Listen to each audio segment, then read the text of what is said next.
नेपाल में लोकतंत्र के विरुद्ध लोग अब सड़कों पर उतर चुके हैं। नेपाल के लोग अब राजतंत्र की मांग कर रहे हैं। नेपाल में हिंदू राष्ट्र व राजतंत्र को लेकर प्रदर्शन हो रहे हैं। आप जो तस्वीर देख रहे हैं यह तस्वीर काठमांडू की है, जहां बड़े पैमाने पर नेपाल की जनता सड़कों पर निकली और प्रदर्शन शुरू कर दिया।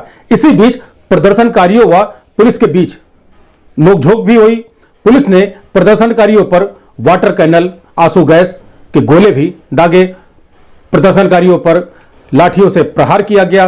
इसी के साथ ही बड़ी खबर यह भी है कि पुलिस की गोली लगने से 2 लोगों की मौत भी हुई है, जिसमें एक स्थानीय मीडिया के वीडियोग्राफर थे और एक राजा समर्थक, जिनकी मौत बताई जा रही है। नेपाल में इस समय राजतंत्र को लेकर बड़े पैमाने पर प्रदर्शन चल रहा है। राजतंत्र की मांग के लिए जनता सड़कों पर निकल चुकी है। आपको हम तस्वीर ये भी देखिए, ये जो तस्वीर है ये भी तस्वीर काठमांडू की है।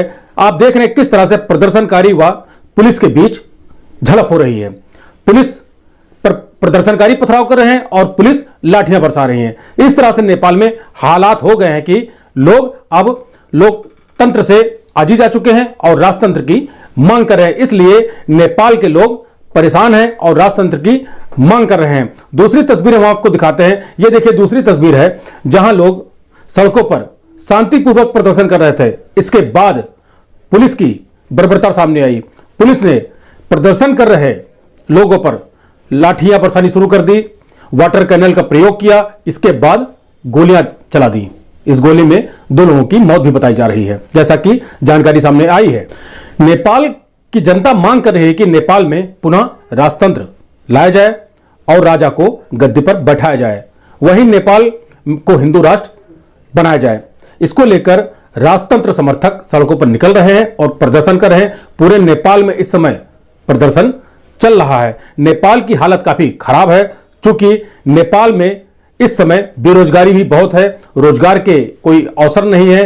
नेपाल का युवा बाहर विदेशों में रोजी रोजगार के लिए जा रहा है, वहां काम कर रहा है, और नेपाल के नेताओं के बच्चे विदेशों में ऐशो आराम से पढ़ाई कर रहे हैं। नेपाल के नेता ऐशो आराम से जिंदगी बिता रहे हैं। इससे आजिज होकर नेपाल की जनता अब सड़कों पर निकल चुकी है। नेपाल की जनता का कहना है कि अब लोकतंत्र से हम लोग आजिज हो गए हैं, हमें अब राजा ही चाहिए, क्योंकि राजा लाओ देश बचाओ के वहां नारे लगाए जा रहे हैं। इस मुद्दे पर हमारे साथ नेपाल से 2 मेहमान भी जुड़ेंगे। एक हिंदूवादी विचारक राजकुमार रोनियार और दूसरे शिवसेना के अध्यक्ष।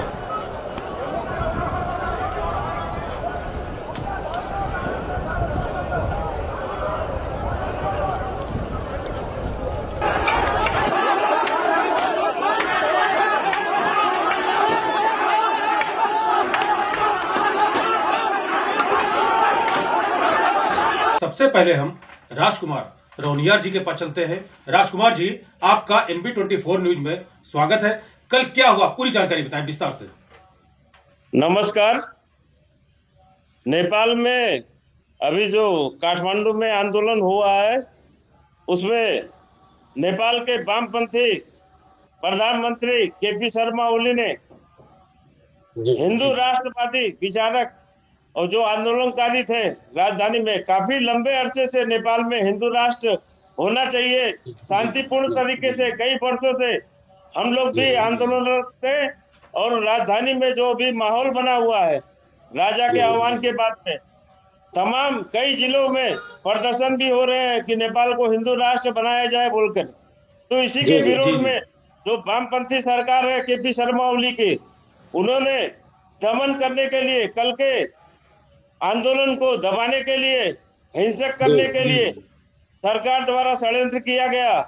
और आम नागरिक जो नेपाली जनता थे, एक युवक की हत्या हुई है और एक पत्रकार भी आगजनी में उनका भी मौत हुआ है। कई लोग जो घायल हुए हैं समर्थक। तो ये आंदोलन जो है सो अब रुकने वाली नहीं है। नेपाल में बिगुल बज चुका है हिंदू राष्ट्र के लिए। अब लोग नेपाल में विभिन्न जिले में अब आंदोलन होगा और ये जो माहौल है नेपाल में, अब ये और भी भड़काने का जो सरकार काम कर रही है। अगर संविधान संशोधन करके हिंदू राष्ट्र अगर नहीं लाया गया तो ये आंदोलन अब रुकने वाला नहीं है, शंखनाद हो चुका है नेपाल नहीं, में। आज की क्या स्थिति है? आज क्या नहीं, काठमांडू में क्या हो रहा है? अब आज अभी काठमांडू में तो कई जिलों में आंदोलनकारी जो है बैठकें हो रही है गुप्त तरीके से। अब इसको कैसे क्या किया जाए इस विषय में सब जगह चर्चा हो रही है। अब इसका नेतृत्व कौन लेगा, अब इस विषय में चर्चा हो रही है अभी। और जो अभी आंदोलन है होगा, भड़केगा, और ये सरकार जो है सो दमन का जो रास्ता जो अपनाया है, इसके विरोध में अब नेपाली जनता सड़क पे आने वाले हैं, ये समझिए आप। पुलिस ने गोली क्यों चलाई? आखिर पुलिस को गोली क्यों चलानी पड़ी? तो वही तो आपको बताया ना कि जो वामपंथी सरकार है, नेपाली जनता अब इन लोगों को भ्रष्टाचार, कुशासन और बेरोजगारी, इन लोगों ने नेपाल में गणतंत्र आने के बाद में जिस तरीके से देश को लूटा है, खोखला किया है, उसी का आवाज नेपाली जनता अब इनको हटाने के लिए सत्ता से जब निकली है, तब ये लोग दमन का रास्ता अपनाने के लिए तमाम पुलिस कर्मियों को सादा पोशाक में हथियार लेके वहां पे परिचालित किया गया। एक निजी संपत्ति जो घर था उसमें घुसपैठ करा के वहां से जब आंसू गैस प्रहार किया है, उसके बाद में थोड़ा हिंसक हुआ है आंदोलन। ये बताइए कि जब ये प्रदर्शनकारी शांतिपूर्वक प्रदर्शन कर रहे थे, इसके बाद पुलिस ने इतना बल प्रयोग किया, क्या नेपाल में अपनी हक की मांग भी नहीं कर सकते? हिंदू राष्ट्र की मांग नहीं कर सकते? जो ऑलरेडी नेपाल हिंदू राष्ट्र था, पहले राजतंत्र था, गणतंत्र आया, गणतंत्र आने के बाद इतना भ्रष्टाचार हुआ कि नेपाली जनता पूरी तरह ऊब चुकी। अब अगर राजतंत्र की मांग कर रही है तो ओली सरकार उन पर बर्बरता क्यों कर रही है? ओली सरकार जो है सो बर्बरता करने का इन लोग का कारण है।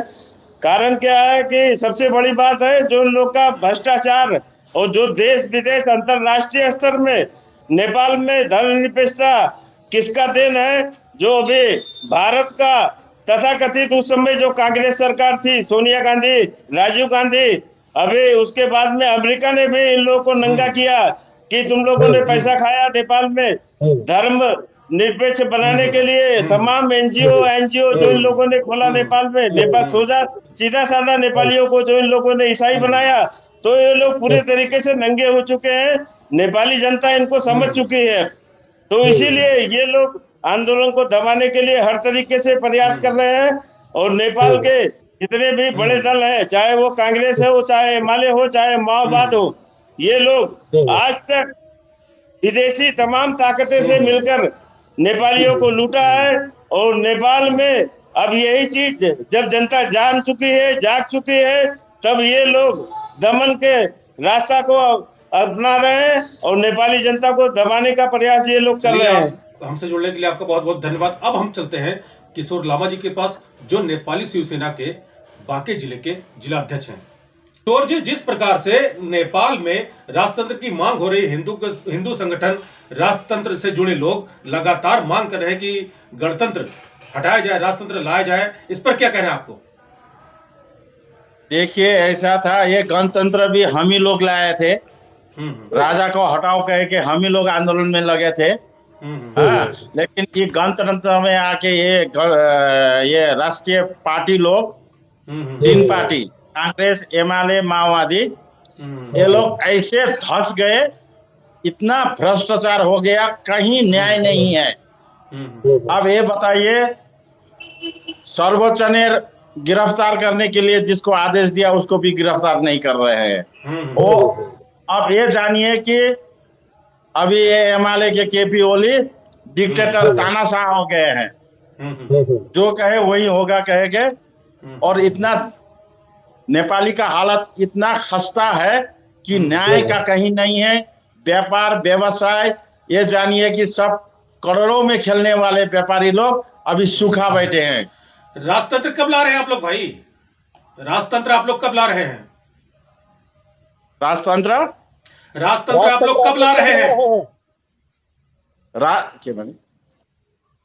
राजतंत्र के लिए राजतंत्र आप लोग कब लाएंगे? कब तक राजतंत्र नेपाल में आएगा? अब ये संघर्ष शुरू हो गया है। देखिए, क्योंकि हमने कहा राजा को हम ही लोग हटाए थे, लेकिन ये लोग ने ऐसा हालत पैदा कर दिया देश में कि अब बताना बेकार है। इसीलिए ये लोग के बिल्कुल नैतिकता नहीं है। अब हो सकता है कि कल के दृश्य देख के हमको तो ऐसा लग रहा है कि नेपाल में अब वही क्या बोलता है श्रीलंका के और बांग्लादेश की स्थिति आने वाला है।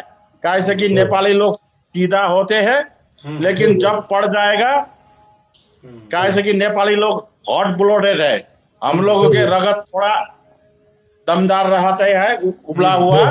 अगर ऐसा हालत हो गया तो हम लोग सब निकलेंगे और जितना है गणतंत्रवादी, चाहे 2-4 लाख 5 लाख 10 लाख हो जाए, सबको मार के अब लड़ाई होगा।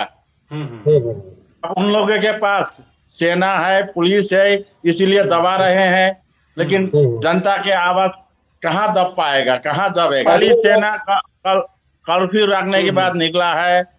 अब देखिए अगर नेपाली सेना चुप बैठे तो 24 घंटा में ये गणतंत्र वाले खत्म हो जाएगा। क्या नेपाली सेना जनता के साथ है? क्या नेपाली सेना जनता के साथ है? अब देखिए अभी तक तो सेना ने कल के सुरक्षा के लिए सेना को आह्वान किया था इन लोगों ने, लेकिन सेना ने कहा कि जनता और राजा के बीच में हम लोग नहीं आएंगे। अब सुनने में ऐसे लगता है, लेकिन कल कर्फ्यू रखने के बाद सेना भी निकला है सुरक्षा के लिए। नहीं,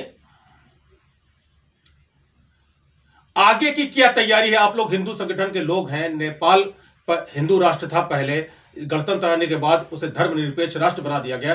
अब आपकी क्या तैयारियां हैं? अब इसके लिए तो हम लोग आज से नहीं, शिवसेना नेपालगंज में कम से कम 27-28 बरस से हम लोग हिंदू राष्ट्र और राष्ट्र संस्था के उसमें जो है हम लोग लगे हैं।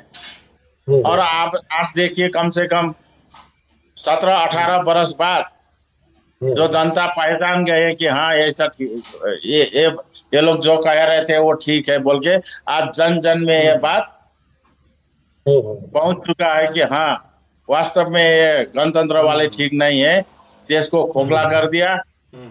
हाँ, तो ये जनता के आवाज है, अब जनता समझ चुके हैं। जल्द ही अब हम लोगों का तो अनुमान था कि ये 2-4 दिन में किस्सा खत्म हो जाएगा, लेकिन कल के जो दृश्य देखे तो लगता है कि थोड़ा लंबा जाएगा ये। अब जिला से भी अब हम लोगों के यहाँ रामनवमी के कार्यक्रम है 24 गते, उसके बाद हम लोग भी काठमांडू जाएंगे। और हम लोग तो वही है कि जाएंगे तो कि मर जाएंगे या नेपाल की जनता, नेपाली हिंदूवादी संगठन के लोग कह रहे हैं हम लोग अब सड़कों पर निकलेंगे, राजतंत्र लेकर रहेंगे या मर जाएंगे। ये बहुत बड़ी बात वहां की जनता कह रही है कि उन्हें हर हाल में राजतंत्र व हिंदू राष्ट्र चाहिए।